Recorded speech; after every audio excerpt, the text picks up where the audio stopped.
Welcome back. You're watching NewsX. I'm Pratap Singh. Our big focus this hour, the report of the Joint Committee on the Waqf Amendment Bill is scheduled to be presented in the Lok Sabha tomorrow. According to the list of business, Jagdambika Pal, chairman of the Joint Parliamentary Committee, will be presenting the report along with BJP MP Sanjay, Jaiswal. They will also place on record the evidence given before the committee. The bill proposes over 40 changes to the Waqf Act 1995, including representation for Muslim women and non-Muslims. It also aims to reduce the Waqf Boards' power to claim properties as Waqf without verification and introduce district collectors to resolve Waqf-related disputes as well as verify ownership. The bill also proposes a separate board of AUQAF for Bohras and Aga Khanis with broader community representation. Apart from this, it also aims to streamline Waqf registration through a central database with notices and seeks to enhance transparency and ensure mandatory inclusion of women in the Waqf board.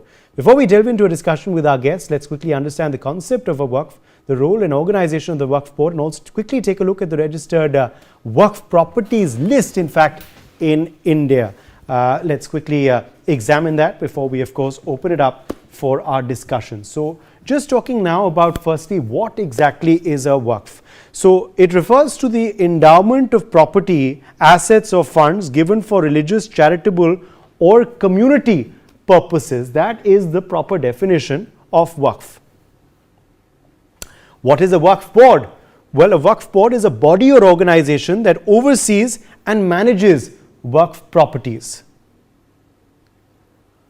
Also, of course, the objectives of the Waqf board are to manage the Waqf properties. It ensures that the Waqf properties are maintained and their income is used for the intended purposes as well. Also, registration. Registering Waqf properties and ensuring that they are legally recognized also falls in the ambit of the Waqf board. Meanwhile, dispute resolution as well. Handling conflicts or disputes regarding the management of Waqf properties, that also is handled by the Waqf board.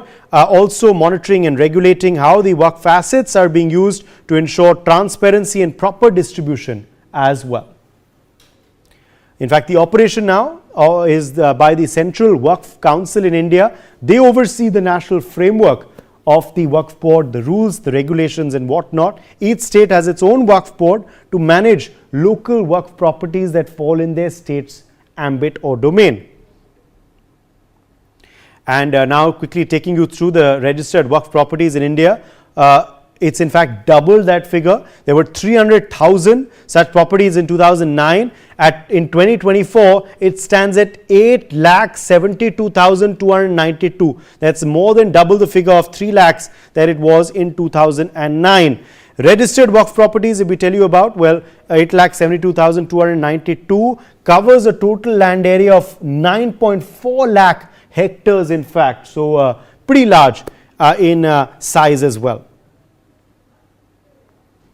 There are about 3,56,031 Waqf estates in India. Immovable properties, if we tell you about, 8,72,292, and movable properties 16,173.